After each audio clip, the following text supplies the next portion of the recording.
Hey everyone, welcome back to Retro Death 666 Nights of Halloween, and today we have the 5th video. We're gonna focus on video games again. Tomorrow it's Halloween, but today it's video games. And we're gonna have a top 10 list, moments of true horror in video games, things that scared me to my very core, that terrified me to my bones. In the comment section, I want to hear things that fucked you up mentally in video games, things you were not prepared for, because this is still a personal list. Some of these things on this list might be kind of mild to you and you're like, Retro Death, why would that fuck you up? Well, it did. I'm gonna be straight up honest with this list. It's gonna be interesting, it's gonna be fun, and I'm gonna be showing stuff. Let's go.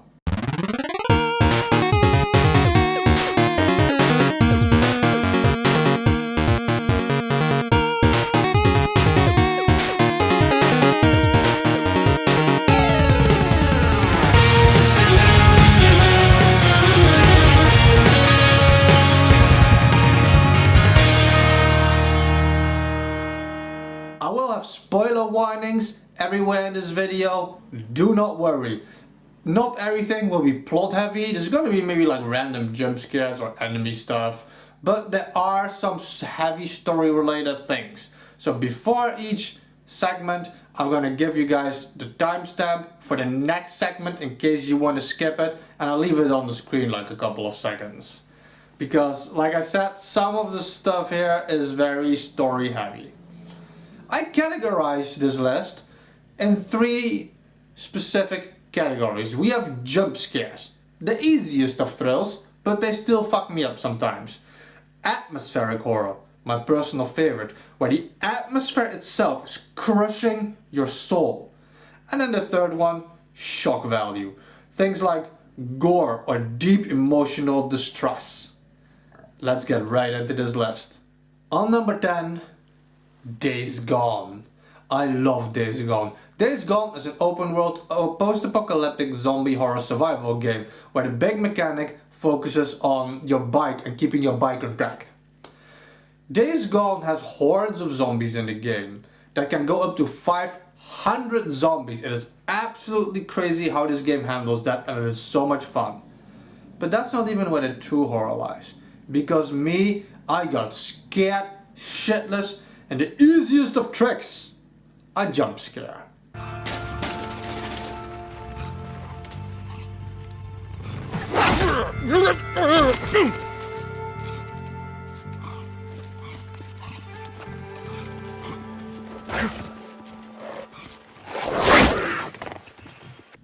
Now this clip wasn't mine. In the game, as you progress through the story, you get more difficult enemies, crazier zombies, more fucked up animals. You get like bears that are zombified, wrapped in barbed wire. But when you get far enough, you get cougars. I usually thought they were pumas. I don't know if there's a difference actually, but you get cougars.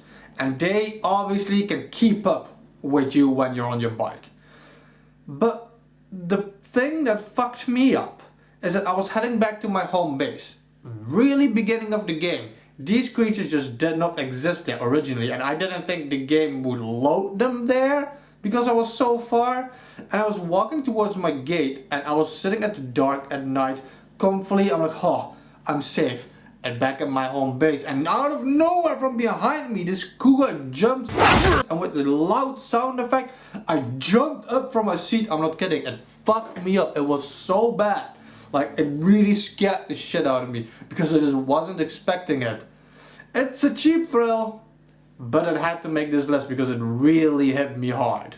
On number 9, Hollow Knight. Hollow Knight. And specifically, there are moments that kind of fuck me up in Hollow Knight. When you get a Deep Nest, you get spiders running across the screen, and I wasn't prepared for that. And with my arachnophobia, that kind of fucked me up. But that's not the thing that really got me. In Hollow Knight, when you're far enough into the game, you reach the Abyss. And the Abyss, it's dark, it's scary, it's empty, it's silent, you don't know what there is, and it just puts you in a specific mood. And you're falling down deeper and deeper. And once you reach the bottom of the Abyss, There are bodies everywhere, remnants of previous vessels, and it creates this type of existential dread where you thought you were the hero of the story, but it turns out you're number 1,000,000 something in the story and nobody could do what you're doing now. And the ghost starts attacking you, the black sludge coming from the floors, corpses everywhere. You're walking on nothing but corpses. And it is so beautiful.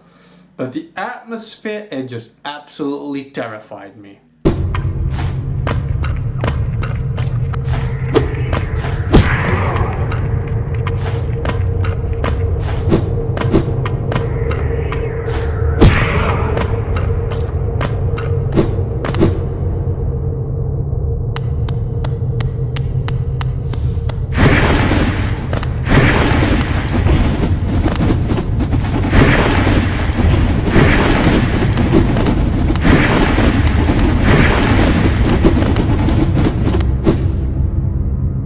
On number 8, very similar in the sense that the general atmosphere of the game just really fucked me up. On number 8 we have Alien Isolation. Oh god, the flight recorder. What? What?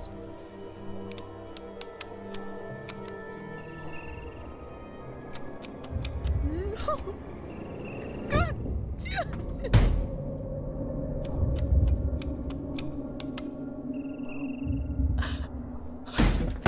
Okay. Stay focused. Unauthorized access detected. Security lockdown initiated. Please wait for security check.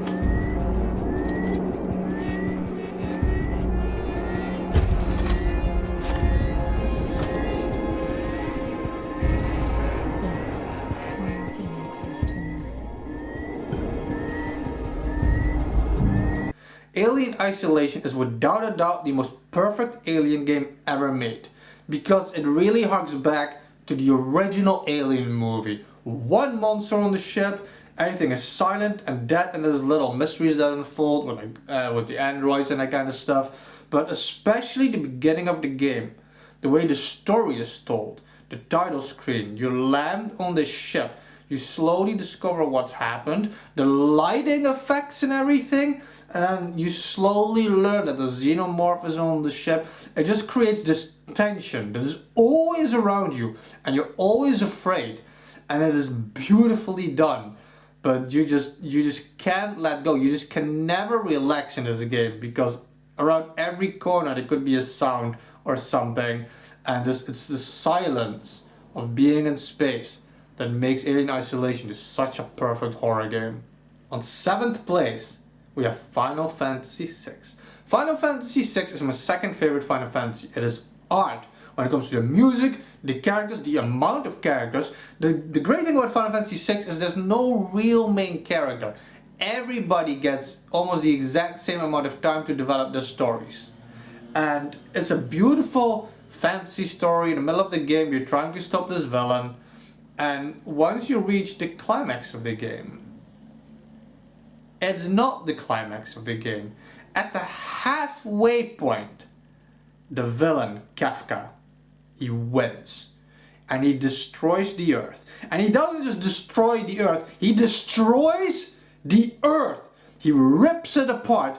And afterwards, for the rest of the game, the other half of the game, you play in a world of ruin. Everybody's hungry, everybody's dying, all the villages are gone. Absolute terror reigns across the entire world, and I had never before seen a game that midway through wasn't afraid to make the villain win and rip the entire planet asunder. And it is a terrifying moment in the game, and it's absolute horror. Not only is this moment specifically in the case of shock value horrific that it can do that, the whole Earth exploding, dying, it is insane. But like I said, the whole rest of the game, You live in this despair. This world filled with despair, and it's beautifully done. And all the stories have to be like pasted back together, hoping to rebuild your life from the pieces left behind after the villain destroyed everything. Beautiful, beautifully done.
On 6th place, Eternal Darkness.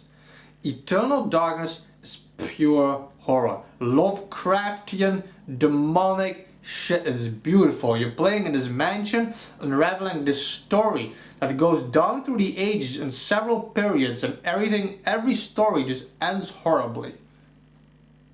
But Eternal Darkness is cheap, and the thing that fucked me up are jump scares. I actually remember this wrong. When I looked up the specific clip, I was like, wait, this is really mild. Why did I remember it so intense? There's a moment when you walk back into the room. It's completely arbitrary, unrelated to anything. It has no point, no meaning, no depth. But you walk into I think it's a library.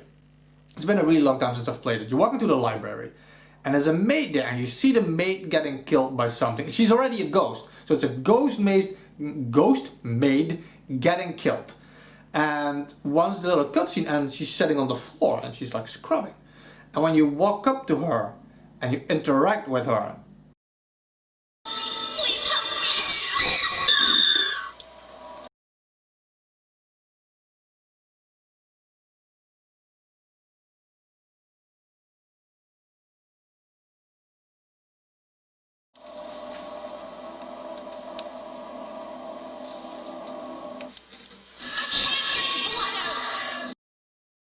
now, I don't remember this like this. It still fucks me up. It's still kind of scary. But the original one, I remember the camera zooming into her. She's screaming out in terror like, I can't get this blood out.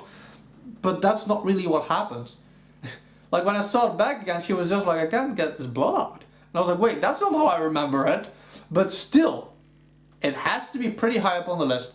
Because like I said, the way I remember it, the way I originally experienced it, I felt the heat shot up in my body. My heart started racing. It's so fucked up because the whole game already keeps you in this really fucked up atmosphere.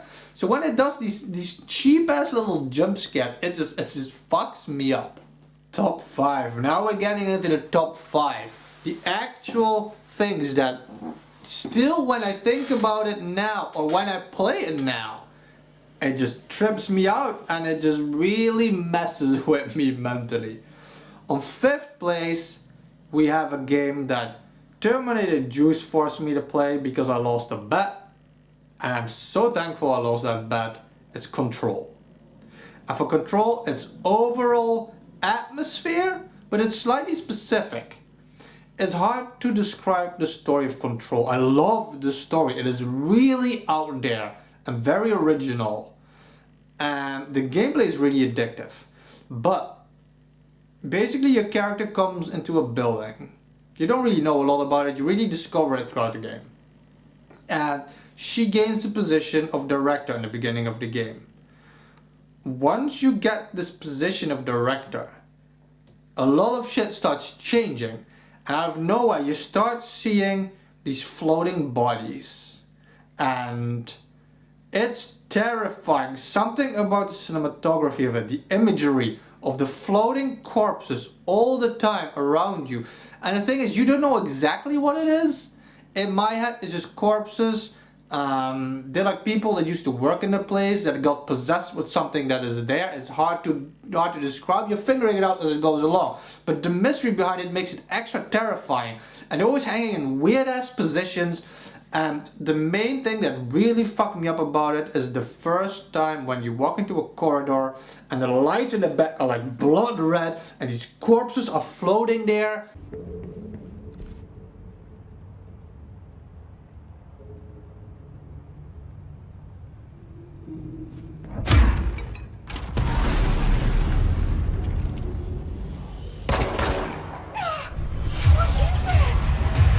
You can't let this happen. You can't let this happen. You can't let this happen. You can't let this happen. You can't let this happen. You can't let this happen. You can't let this happen. You can't let this happen.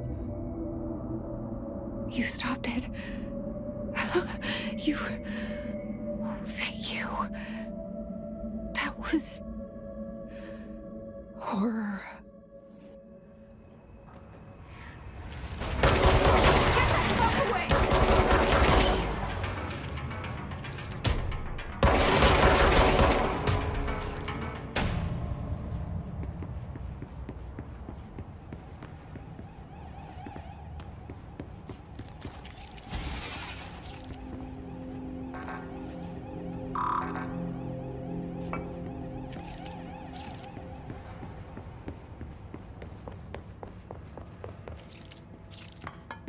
The hotline.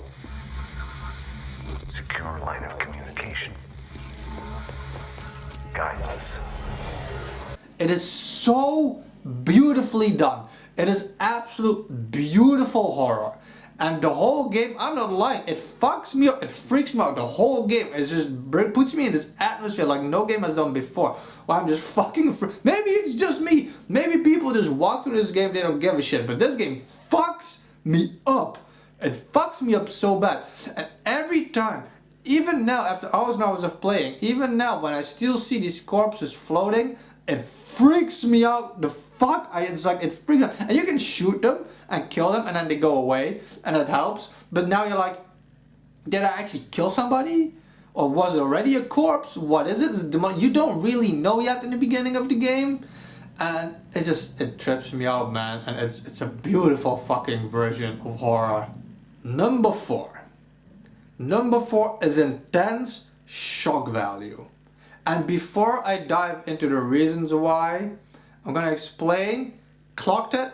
I'm gonna give you especially, like I said, a timestamp to the next game, because now I'll be discussing really plot heavy shit from Tales from the Borderlands. So you were warned. In Tales from the Borderlands, I don't like Telltale games that much in general, but I played The Wolf Among Us and I loved it. I loved the idea of taking the fairy tales into a current day setting and making these horrific stories about it. Really cool. So I was like, you know what? I love Borderlands. I love Borderlands 2. Handsome Jack is one of my favorite villains ever. And they released Tales from the Borderlands. And I started playing it, and you follow this random employee. I think it starts on Hyperion, where the main villain of the previous game was stationed, and you kind of get to learn the story of this employee. And during the course of the game, I don't remember exactly, it's been a while, either he loses his arm or he gets a new arm, and he gets an implant in his head and he gets an implant in his eye. Borderlands 2 is very post-apocalyptic, Mad Max, sci-fi kind of mixed shit. It's really strange, it's really cool. But either way, this is no. So this is what the character is. And during the story, you learn that the boss from the previous game who was dead in the previous game, his conscience somehow got uploaded into the mainframe, into the computer, so his conscience is alive. And as the story progresses, the stuff happens where the final piece of living, what's the word I'm looking for? Essence of the main villain. It's the last computer he can still hook into, is your eye. And Tales from the Borderlands, it's a Telltale game. It makes you make decisions all the time. Either you make a decision to choose a specific answer when people talk to you, make specific decisions, and sometimes it makes you do things by move to the left to avoid something, you know, stuff like that. And near the finale of the game, shit goes really completely loopy. I think you're in space at this point, I'm not exactly sure, maybe you're back on Earth, and you're all alone. And this villain, he's talking to you and he wants to reconquer everything and he's trying to take over via the data that is in your eye. It's really strange. So the main character, he starts doing stuff.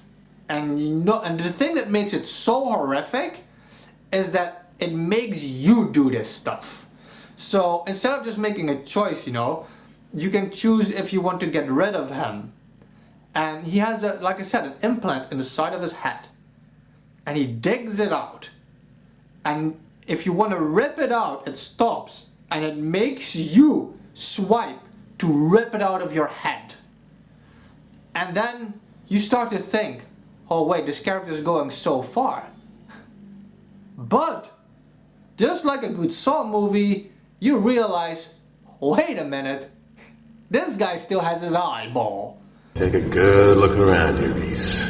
This is what success looks like. You'll see. After a while, you start to measure it by the size of the pile of destruction around you. You gotta break it down, build it back up. This was your first step in that. It's the only way. You'll see.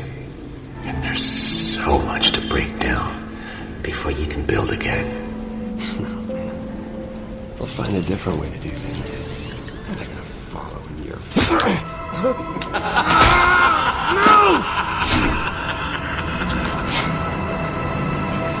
You can take me out? You little shit! You ready to do this, Reese? Are you ready to do this? You kill me. You kill yourself. Yeah. And that's a sacrifice I'm willing to make. This is what commitment looks like. This is leadership. This is being a goddamn hero. Everything you're not.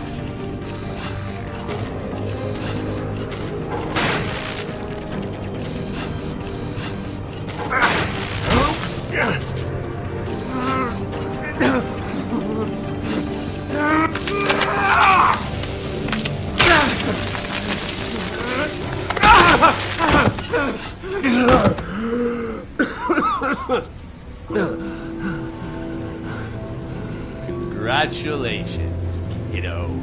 You get to live another day. But what about tomorrow?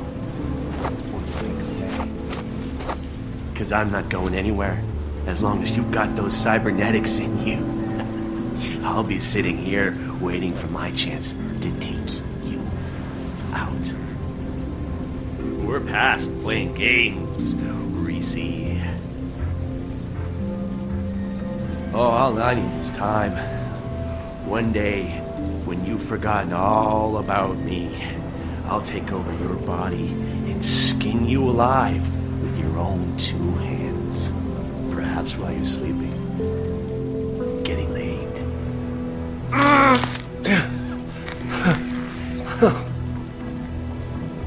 Wait.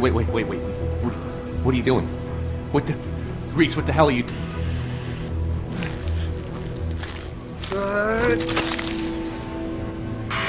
No, please, don't do this.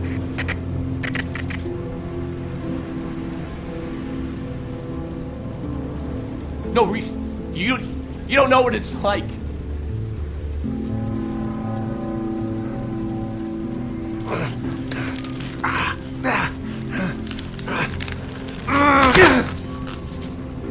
Please. Hey! Hey! Look! I'm on my knees here! Please don't tell me back there! It's not like they say.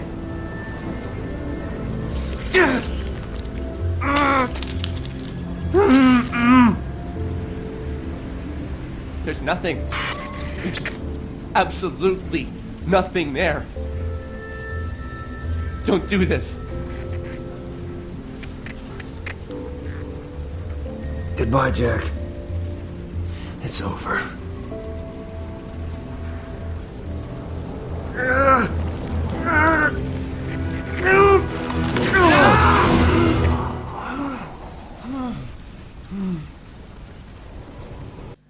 You have to be like, yes, rip my eye out. So it's telling you so hard that you have to do this.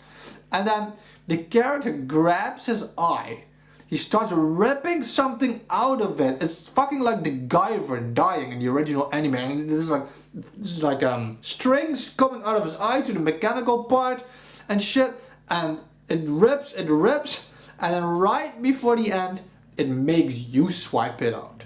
And you rip out the eye. And you see fucking everything. And the thing that makes it so bad is not just the gore or the shock value or how emotionally intense the moment is. The worst part is that the game makes you do it.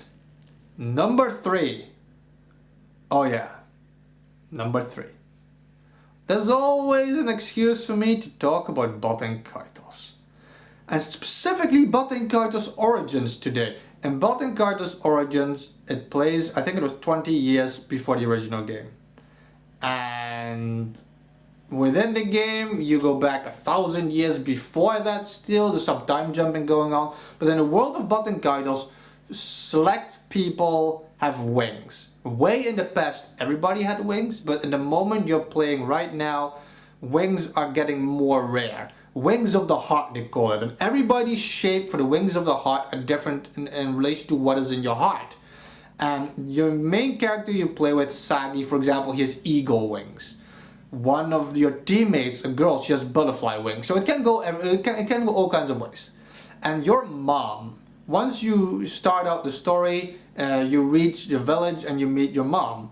And your mom is like the kindest person there is, so kind-hearted, she's so good, she talks really softly and shit, she has control of everything, she's just the most nice person in the world. And her wings are supposed to represent the most beautiful wings on the planet. As if I remember it, she has like kind of 6 wings that are semi-angel wings, a mix between angel wings and eagle wings. They look kind of surreal. They really are beautiful wings. And it comes a point in the story where your hometown gets invaded by the bad guys. It's been a really long time since I've played Origins, but basically I think they do it as a warning. They put your mom to her knees, and then you just don't expect it, this level of cruelty, and this guy, he takes her wings. I think he puts his boot to her back and he rips out her wings. And there's a scream and there's such a build-up of this moment. It's so intense, it's horrific, because you don't really expect this to be able to be a thing in the universe. It's such a cruel scene. And it just fucks you up and it leaves you sitting there for a while like, the fuck just happened? How can you do this? Why is this a thing? How is this type of brutality happening in this game? And this scene is just so emotionally intense. It's really fucked up. What the hell do you think you're doing? All of you, move! Get your hands off my mom! Do it! Sagi! No! Ah!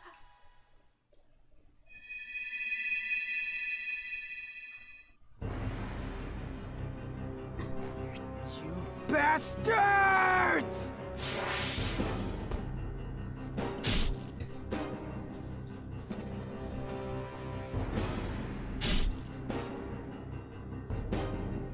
What's the matter, Soggy? Your mother's right there. Take a good look. Embrace your rage. Shanath! Ah!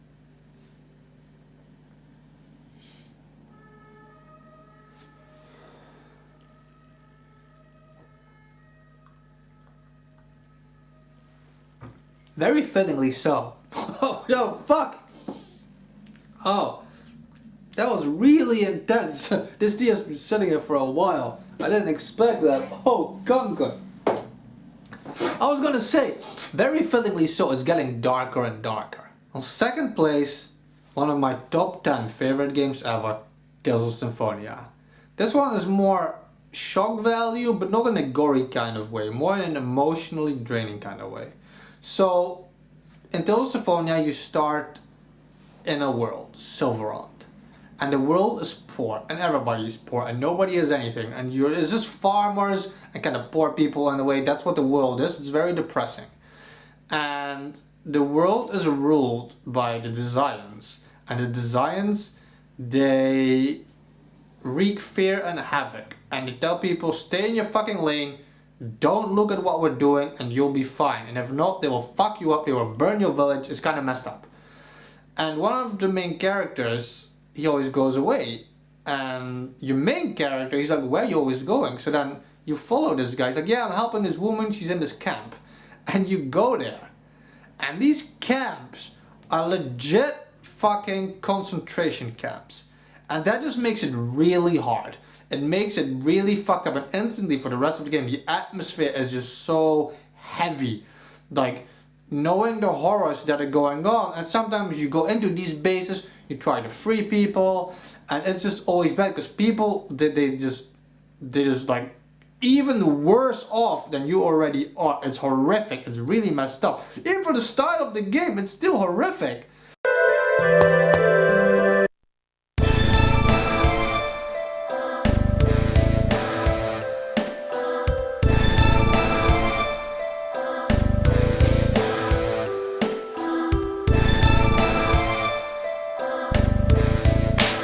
Hey! Stop slacking off, swine!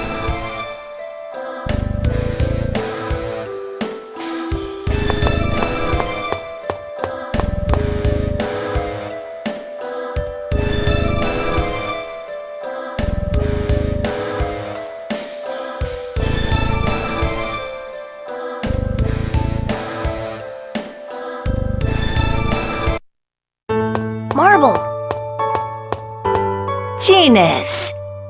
Is that your friend? Yeah, I'm Lloyd. I am pleased to meet you. Marble, did you see it? There was an oracle! Yes, I did. I saw the Tower of Salvation. Now the Chosen's journey of regeneration can finally begin. I hope it is successful this time. The last Chosen failed, right? Yes, I heard the Chosen was killed by Desians during the journey. I wonder if Colette will be alright. Let us pray to Martel. May she guide the Chosen on a safe journey. Hey, old hag! What the hell you doing over there? Oh no, the Desians. Run away, you two, hurry! Okay, I'm sorry! Don't worry, just go! I'm sorry, Marble.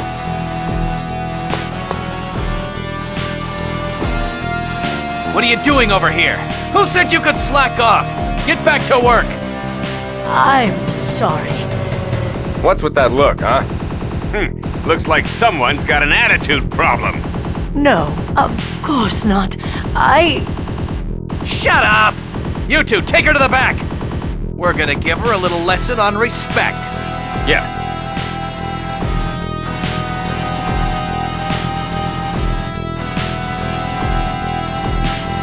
Oh, this doesn't look good. They're taking her to the back. But what can we do? There's gotta be something we can do. And the thing that makes it so much worse, which is a beautiful plot twist later on in the game, is that these concentration camps were built by the angels who were actually manipulating the designs to do this. So the angels, actual angels, built the concentration camps to fuck with people. And the end goal doesn't really matter, I won't spoil it, but it is so insignificant why all of this is being done. It is absolutely brutal, and the more you discover of this plot, the more horrific it gets. And just the concentration camps in Symphonia, built by the angels, just thinking about it, it just fucks me up. And it is something that stays with you for the entire game. And number one, I'd like to stress out again, this is a personal list. And I will go into great detail why this is number one for me. On number one, Majora's Mask. And in Majora's Mask, that's one of the things I consider the most beautiful things in borderline any game. If I would have to consider top 5 most beautiful things I love in video games, this would also be in that one. It is a true beauty in horror. There's a melancholic despair. It is, oh, so beautiful. So in Majora's Mask, the moon comes crushing down to Termina. And it gets closer and closer. And in the start of the game, you're extremely powerless. So no matter what, at least once this moment is forced to happen. And you progress in the game. And you get to know the people in the town. And at the end of a 3-day cycle, the moon will destroy everything. And you're going for these days, you're helping people, you're getting to learn people, their lives, people are preparing to leave, some people don't want to leave the town, even though the moon is right above and crashing down. And it's truly a general horrific atmosphere. But the absolute beauty comes into place in the final 5 minutes. I think they actually call it the final 5 minutes. When the timer reaches the final 5 minutes, and I don't know if it's really 5 minutes in real life, I don't think I ever checked, but they call it the final 5 minutes. And once the final 5 minutes hit, the music completely changed. The sky turns into hell. The moon is so low, because no matter where you are in the game, you will always see the moon. And the final 5 minutes, the moon is massive. It is giant above the city. And the music has such a deep tone of melancholy. There's such a horror of it all. Where you're like, everybody's gonna fucking die. Everybody's gonna die. Everything is going to shit. And you see it happen slowly, and the music so perfectly conveys that despair.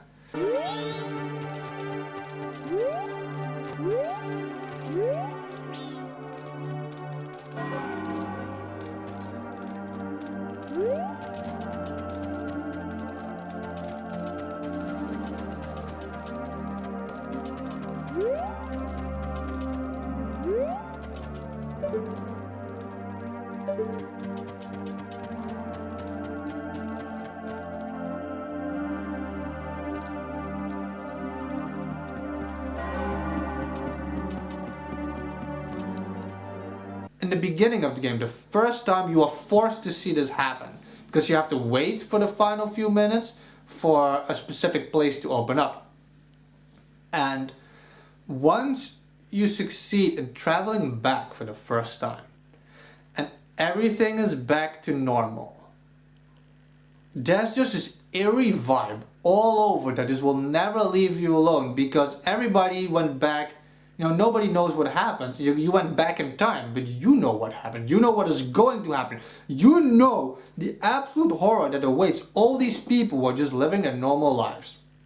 And the fact that you're playing this game now with this knowledge of the absolute horror that awaits, it just creates this atmosphere that is unrivaled to me in any other video game ever. The atmosphere of knowing what is going to happen to all these people and nobody knows, and you want to scream, you want to tell all these people to leave, but nobody cares because a lot of people are already leaving because the moon is still there, you know. But the true horror of those final 5 minutes in Majora's Mask, they're a part of me.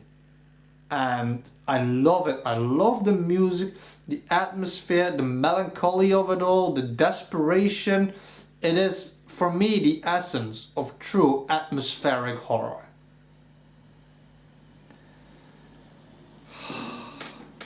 This was a pretty long list. Let me know in the comments section your moments of true horror. Things that fucked you up in a video game, be it a jump scare, a plot thing, just something atmospheric. Let me know horrific things you experience in video games that fucked you up. Doesn't matter what everybody else thinks. This list fucked me up. That's what it's about. That's the beauty of it. And maybe you saw some of these things today and you were like, oh my god, that actually is pretty goddamn awful. Subscribe to my channel if you would like more of this content. Video game stuff is the most that I always do, is what I love doing.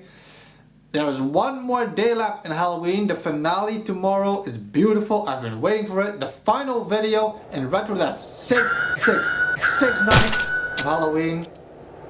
Subscribe, like I said. Like this video. Leave me a comment specifically. I want to know things that fucked you up in gaming. There's also a Patreon if you want to support what I do so I can buy better fucking lighting equipment. But what is this lighting? I'm gonna be doing so much post effects in this to make it look better, which I was planning either way to make it look more scary, but I mean, like, this is just bad. Thank you guys for watching. It's the Clock of Doom. It's so beautiful ending of that considering the clock in Majora's Mask. Thank you guys for watching and stay real.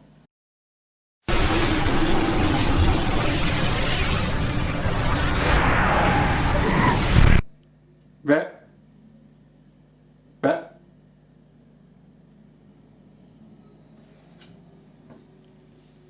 I'm going fucking insane.